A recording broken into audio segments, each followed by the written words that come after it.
What's going on, guys? Welcome back to yet another video on the channel. As you see here, we have another Atlas Blue S650 that we are doing for headers. This thing looks super clean. I really love this color of blue. I think this is my favorite like blue they make, because obviously they make Kona, Grabber, and I think another like a midnight blue. I don't know for sure what it's called, but this is definitely my favorite out of the 3 or 4 that they make. But this guy is getting stainless power headers, so we're about to do a baseline right now. He is backing it on the dyno lift right now as we speak. He is getting catted headers, so he is not catless, but I mean, it's okay because he is NA and there's no boost being involved here. So, but I'm gonna go ahead and raise this car up onto the dyno, then we're gonna go get this baseline started. All right, we just popped this hood and I'm getting pretty giddy about this. What intake is it? Wait, you got what? Giddy. Giddy? Have you not heard that term? No, I've heard it. Yeah, giddy, like hyped up, like excited, like fucking jolly. What is it, Steeda you said? Bricked up, yeah, they're Steeda intakes. These are Steeda intakes. They're like silicone, and then the green, like the green filters themselves look sick. He said it looks like Hulk colors, which I think is pretty funny. But this thing actually looks pretty clean. Hulk is purple and green though, right? I think. Yeah, why, what the fuck? I don't know. There's somebody blue and green. Who's blue and green? I don't fucking know, Bagman? What's Joker? Joker's purple and green too, because he wears that purple vest. You're right. And then he says fucking. But yeah, it comes with this. What would you even call this? Like metal? Is it like aluminum? It's aluminum, right? This aluminum.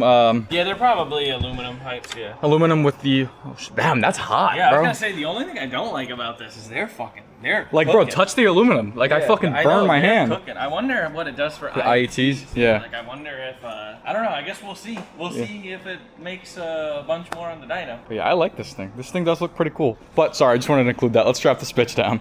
All right, so we're in the customer's car. Gonna get this baseline done. I have never done a S650 with the Steeda ProFlow intakes. So I'm curious to see. I think Evan said before in the video what they expect to see gains-wise on Steeda's website. It said like 13 wheel horsepower and like 11 wheel torque with no tune. I did look back at another S650 that we did, a manual one, and that one made 431 and 399 foot-pounds on our dyno here. So that was a little bit cooler. It was 65 degrees. Right now we're at 83 degrees and 63% humidity. So again, not ideal dyno weather. I would say to see around that same number with these intakes would be pretty much what I'd expect to see. So anything higher, I'll be surprised. Anything lower, I'll kind of be bummed out. But let's go ahead, get this started up. The customer did drive 2 hours away to meet us here, so the car was warm. We let it cool down. Cylinder head temperature at 163 right now. So we'll pretty much be able to fire it up and get right into a pull. It's got active exhaust, so exhaust valves will be open. And then again, we are doing stainless power, high flow catted headers, and a double resonated H pipe. So I'm curious to see how this sounds after, because I've never done that exhaust setup either, as well as once we do the 93 and the 85 Tuma Wengard, curious to see what all that makes. But without further ado, let's go ahead and start this thing up, get this baseline. All right, here we go.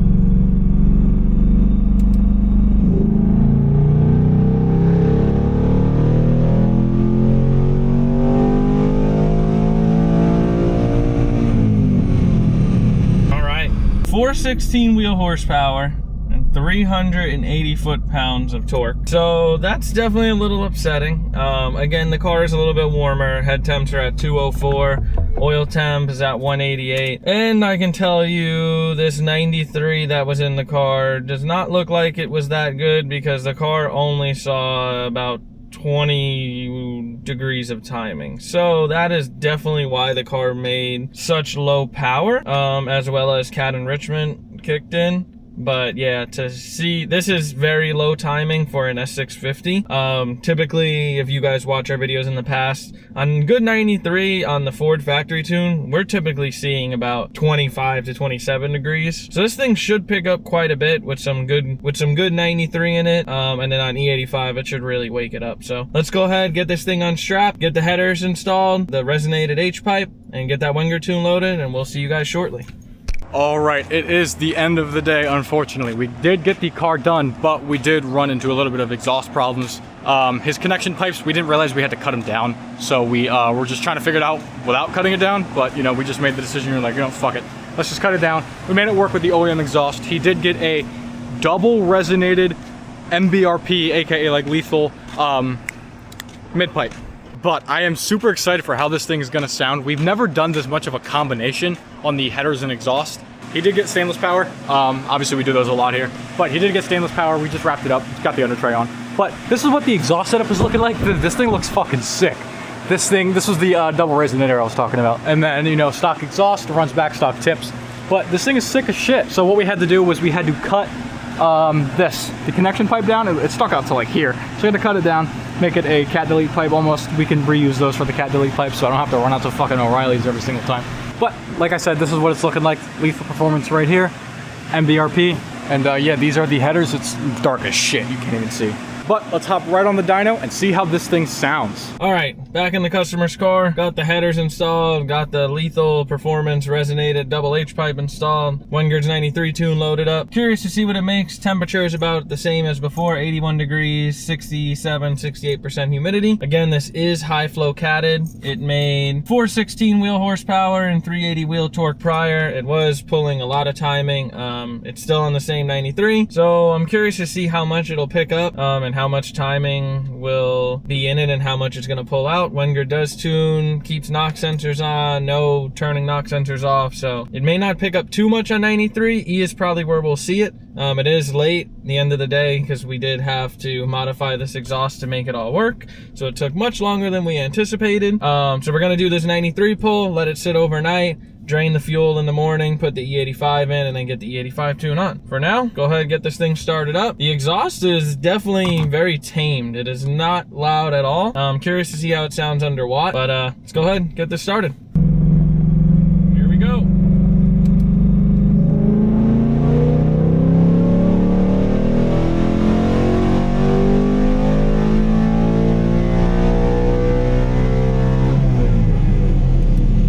It was on a mission. It was on a mission to make some good power, and then it fell off up top because of the fuel quality and started pulling time. So that tells me that it would do pretty well. It made 439 wheel horsepower and 401 foot-pounds of torque, right around 6,000 RPM. It went from making 27 degrees, and then it just pulled the timing and it dropped it down to pretty much a consistent 23, 24 degrees. And so that's why you see up top, especially past 7K, it really started falling off. Fuel trims are good. Wenger's just got the sauce. He's got these cars dialed in pretty much with bass tunes always. Not bass tune because some people take that the wrong way. When you do something so good, like how Wenger does, 99% of the time, the file that he sends us, especially for an NA car, it's usually 100% perfect out of the box. Trims are within spec, timing is hitting what it should be, cams are doing what they're supposed to do. It's pretty much always perfect, and that's why we always and highly recommend him, because of the fact that it makes it easier for us as the installers. When we can install the parts correctly and then get it tuned correctly, things are getting done efficiently and done correct. Customers happy, and that's what it's all about here. So anyway, you got to see that it picked up 23 wheel horsepower and 21 wheel torque, even with the very low timing. With the 85, we should see some drastic gains. I'm very excited. So we'll catch you tomorrow morning. We just got the 85 into the car. We cycled it through off camera. Obviously, it's pretty fucking boring. We got it all cycled through. We just did the 93 hit as you saw. Let's go ahead and get this pass going. Pat will be inside the car as always, and I'll have you right here on the tripod, but let's get this pass going. All right, so it's a new day. We did drain the fuel out, put E85 in the car. We did some small driving, little watt pulls just to make sure that the fuel is fully worked through.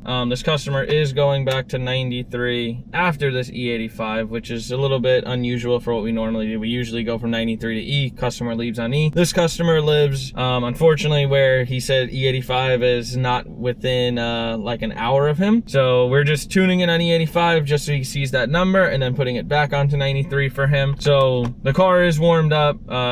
Head temps are at 150, oil temps at 136. So we're pretty much just gonna fire it up and go right into the pull. Fuel should be fully worked through by now. The trims already looked like they were pretty much spot on to where they should be. And the last pull that we did, the timing was pretty much where it was supposed to be as well. So we wanted to just put the fans on, let it cool for 5-10 minutes just to try to get it back down from that, 190, 200 degree head temps. That way we can get a good accurate number. Again, it made 416 baseline and 439 with Wengard's tune on 93 after the high flow catted headers were put in, as well as the lethal double H pipe resonated. Car has the factory valved exhaust still. It sounds very, very tamed still. Like, it doesn't seem much louder at all, but it has a nice tone to it. But I mean, you can start this thing up. Me and Evan were talking before, even with the car on, and under wide open throttle, it does have some sound to it, but it is not obnoxious. So this is definitely an interesting exhaust setup for those of you who want something really tamed and quiet. Might be something that you want to look into. Anyway, let's go ahead and get this pull going. All right,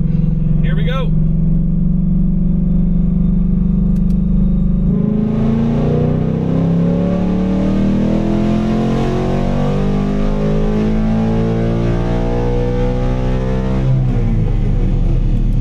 Now that graph looks much better. Timing looks much better, and that is a number that we were expecting. So it ended up making 467 wheel horsepower, 422 wheel torque.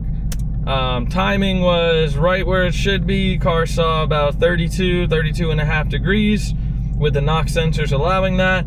Fuel trims were within 4%. So this thing is absolutely perfect. So again, it just goes to show how much the fuel quality matters, because this thing picked up almost 30 wheel horsepower and 21 wheel torque from the 93 tune, which it was pulling timing. And you could see on the graph, Evan will throw it up on the screen right now, from 7,000 RPM till literally about 7,900 where we let off, there was a huge gain in that area. The rest of the graph obviously was solid, but up there, it's probably like close to 50 wheel horsepower increase, which is insane. So peak wise, to close out the video, baseline 416 wheel horsepower, 380 wheel torque. 93 tune, after the mods added, it made 439 wheel horsepower, 401 foot-pounds of torque. And then E85 tune, 467.99, so 468 wheel horsepower and 422 wheel torque. So with just the mods in the tune over the baseline, this car picked up 51 wheel horsepower and it picked up 42 wheel torque. So I would say it's a pretty solid gain.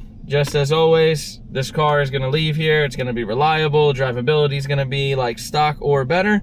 Customer will be happy, RPMs are extended out, another 1,000 RPM of usable power. Very, very pleased with this. I'm sure the customer will be as well. Sorry for the phone ringing. I'm sure the customer will be very pleased with this as well. I'm gonna go ahead and get out of the car quick, show you guys the actual difference at that 7,000 plus mark, so that way we can truly see how much it made that difference, and then we'll let Evan close it out as always. All right, this is a bit of a different view for you. I forgot to record an outro, so currently I'm home. I'm going to the gas station to pick up a Monster for work tomorrow because I definitely don't feel like going in the mornings. So this is what I normally do at night. But anyway, I just wanted to talk about the exhaust itself. As you guys know, I am a younger person, so normally I would think that the louder exhausts sound like really good, as you could tell from the Mazda being straight piped. But I definitely think that the stock, I wouldn't say stock exhaust is the move, but dude, I like the stock exhaust with headers and like there's like a full catback except for the exhaust, like the mufflers itself. Bro, they sound really good, especially his double resonator. His double resonator sounded really good. It wasn't loud and obnoxious, but it was like, it had, like Pat said, it had a really good tone. And that's what I really like about some of these cars. After working on them for so long, I've kind of got out of my loud phase where like loud car equals good. I'm starting to see what the older men say, like, oh, that shit has no tone. I'm starting to see it now, and I'm starting to like these toned cars. And so maybe that's the move. It's just stock mufflers. But anyway, just got to the gas station, 2 minutes away, not even. So I'm gonna wrap this up. Have a great day. Make sure to like, subscribe, comment, turn on post notifications if you haven't already, so you get notified whenever we upload. Have a great day.